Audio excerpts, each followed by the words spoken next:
But let's move on. Let's talk about Harry Kane now.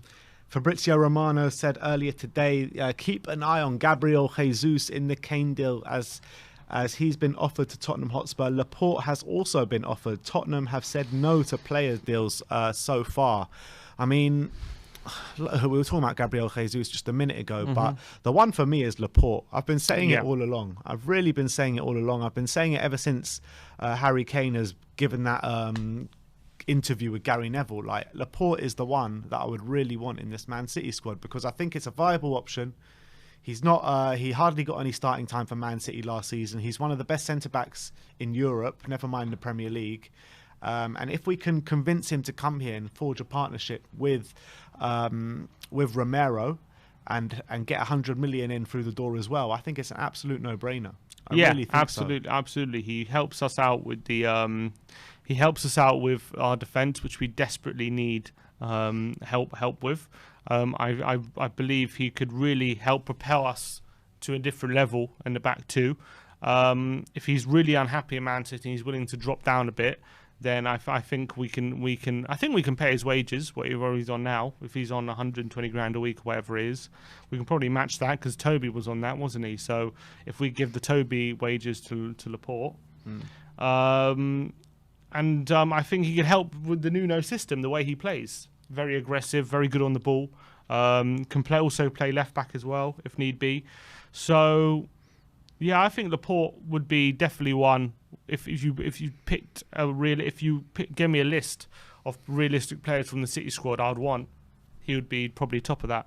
Yeah, exactly. I mean, I can't elaborate more on that because we've just said it all. But like in terms of Gabriel Jesus though, what if they offered 80 million plus Jesus and Laporte? 80 million plus Jesus and Laporte. What would that deal kind of amount to at the end with the player values? How much is Gabriel Jesus worth? Well, Tammy Abraham's worth 34. Jesus is probably worth 40. Yeah. And then Laporte's worth about 50. So that's about 170 million, I guess. Yeah, I mean, I think I wouldn't. The only way I would want Gabriel Jesus at Spurs if he's a backup. I don't want him here as first choice striker. Well, there is a case to say if he was because he's never been a starter at City, but there is a case to say if he was a starter, maybe you'd see a different level from Jesus. Yeah, there could be that. I think argument. He's a good player. I think people bash him too much. I think there could be that argument, but I don't want to take that risk.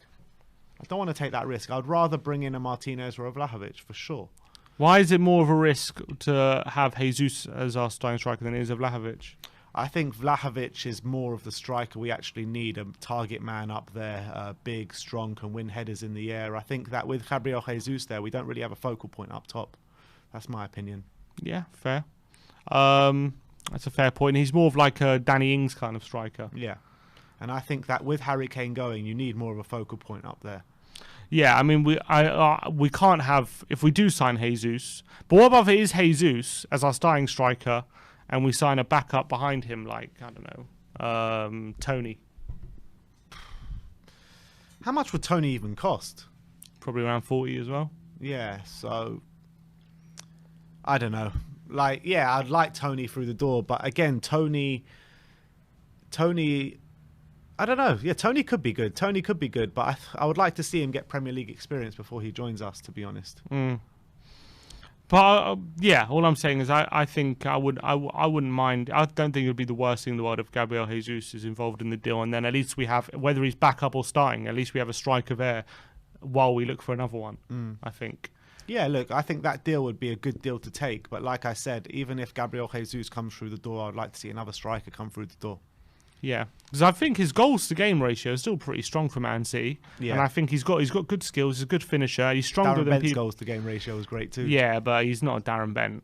I think he's a lot better than Darren Bent. I think his technical ability is a lot better than people give him credit for Jesus. I think he can be a bit of an erratic finisher, but I think he can be quite lethal when as a poacher in front of goal. I think that. He's not a target man, obviously. He's got quite a bit of pace. He's stronger than people give him credit for, but he's short, so he doesn't win many headers. I just think he's a decent player. I remember when a couple years ago there was people definitely touting him to take over from Aguero. It never kind of happened for him in that sense. But I still think that he would definitely add value to us if he was part of the squad as one of our strikers. Look, like I said, like I keep saying, I wouldn't mind him in the squad. I wouldn't say no to him in the squad, but I just don't want him as our starting striker, What as our main man. about Vlahovic and Jesus? Yeah, I would take that. Or Vlahovic or Jesus and Martinez? I think one of them needs to be a target man. One of the strikers we bring in needs to be a focal point up top. So I think it should be Vlahovic and Martinez, or if we can't get Martinez, Vlahovic and Gabriel Jesus. That's my opinion. I think you need to have two different strikers with two different skill sets. I think that Gabriel Jesus and Martinez, yes, they're different players, and yes, they bring different things, but they also bring a lot of the same things. Yeah. Would you rather say Spurs get 160 million for Kane, or 130 million, or 130 million plus Jesus? And then we already have a striker, then we can spend the other 130 on a new one. Or would you rather just take the cash and... It depends if we can get Martinez or not, for me. Well, it's a risk. Obviously, you don't know who you can get, but you're just saying. I think that we need to get that deal done before we sell Harry Kane, first of all. If we can get Martinez through the door, then I don't want Gabriel Jesus. Like I said, if we can't get through the door, then I'm happy to have him as part of the squad. But do you think Spurs are right rejecting... player plus cash offers and so just straight for now, cash? For now, yes. For now, I think when it gets to later in the window to see what targets we've brought in, then we can assess it then. But for now, yeah, I think they're right.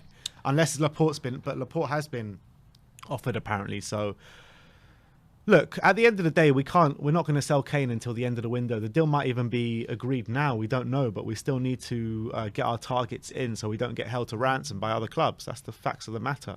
Do you reckon? If the deal was already agreed, this whole thing makes a lot more sense between why the club's been quiet, why Kane said he never refused training and stuff like that. Could be, yeah. I mean, doesn't it kind of make things add up if the deal's already agreed? It does a little bit, yeah, it does, but it doesn't add up when they're all saying that Harry Kane's going to be in the squad and he's fit to play on Sunday. And that doesn't add up. You're right. It's true. I don't know. It's so hard to know. Because we were convinced that he would be out for the start of the season. Everyone said it. Everyone said that the fact that he stayed an extra bit of holiday meant that he's ruled out for the start of the season. All the reliable people said that. I think it was Dan Kilpatrick or Charlie Heckleshare, one of them two, said it. So I thought that was definitely going to be the case, but it seems like they're going back on that now. Yeah.